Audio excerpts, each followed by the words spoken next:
Perkenalkan, nama saya Fafian Dirda dari kelas 12 TP2 absen 5. Di sini saya akan menjelaskan peran engineering. Apa itu pengertian engineering? Engineering adalah ilmu teknologi yang berkaitan dengan membangun, memelihara struktur mesin. Jadi singkatnya engineering adalah suatu bidang atau suatu suatu skill yang mengarah di bagian teknik mesin, teknik sipil, material, dan hal-hal yang lainnya. Biasanya engineer itu membangun seperti membangun suatu bidang atau suatu struktur yang akan digunakan. Jadi itu adalah yang dimaksud pengertian engineering. Lalu kita akan lanjut ke bab berikutnya, yaitu sejarah engineering di dunia. Pertama-tama, engineering di zaman purba itu semua manusia menggunakan alat-alat sederhana seperti batu, kayu, dan tulang untuk berburu dan bertahan hidup. Pengembangan alat ini bisa dianggap sebagai bentuk dari awal teknik. Lalu lanjut memasuki keberagaman kuno. Teknik yang berkembang pesat adalah teknik sipil, seperti bangunan-bangunan. Contohnya, bangunan kuno bersejarah di Mesir, Yunani, dan Romawi. Bangunan ini memiliki desain yang besar dan mengandung mekanik yang sangat tinggi. Lanjut ke abad pertengahan, yaitu seperti menciptakan teknik-teknik mekanik dan teknik hidrolik yang ditemukan di Islamic Golden Age. Lalu di Eropa juga ada arsitektur gotik dan menggunakan kincir angin dan air.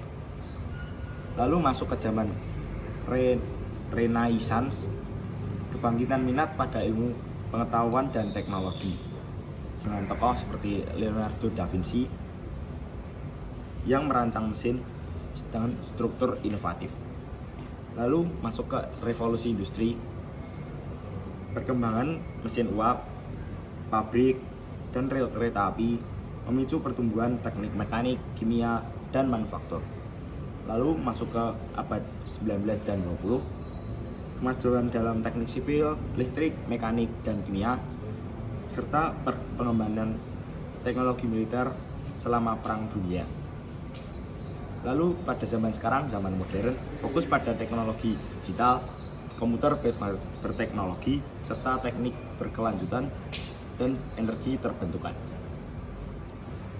Zaman Kerajaan Nusantara, teknik konstruksi maju tercermin dalam pembangunan candi besar seperti Borobudur dan Prambanan, serta sistem irigasi tradisional Subang di Bali. Masa kolonial, Belanda membangun infrastruktur penting seperti jalan raya, rel kereta api, dan bendungan untuk mendukung ekonomi dan militer. Pasca kemerdekaan, pembangunan difokuskan pada infrastruktur dasar seperti jalan, jembatan, dan irigasi.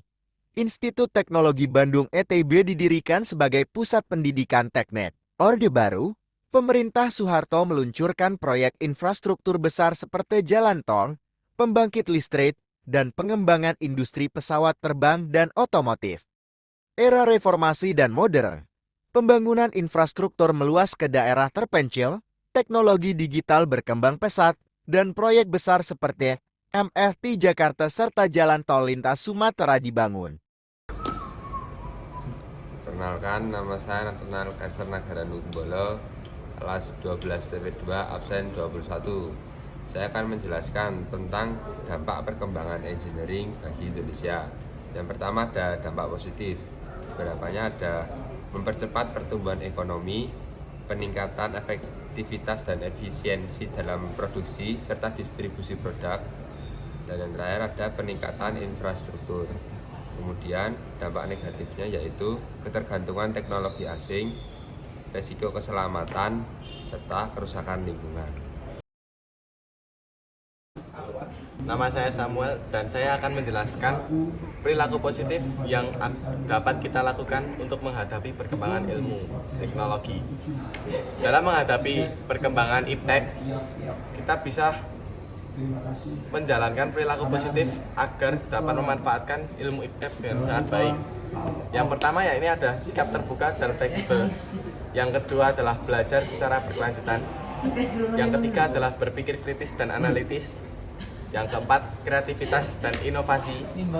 Yang kelima, tanggung jawab sosial dan etika. Yang keenam adalah kerjasama dan kolaborasi. Yang terakhir adalah adaptasi terhadap teknologi baru. Dengan mengembangkan sikap positif ini, kita dapat memanfaatkan perkembangan iptek sebagai alat yang memperkaya kehidupan kita, bukan menjadi ancaman kehidupan kita. Terima kasih.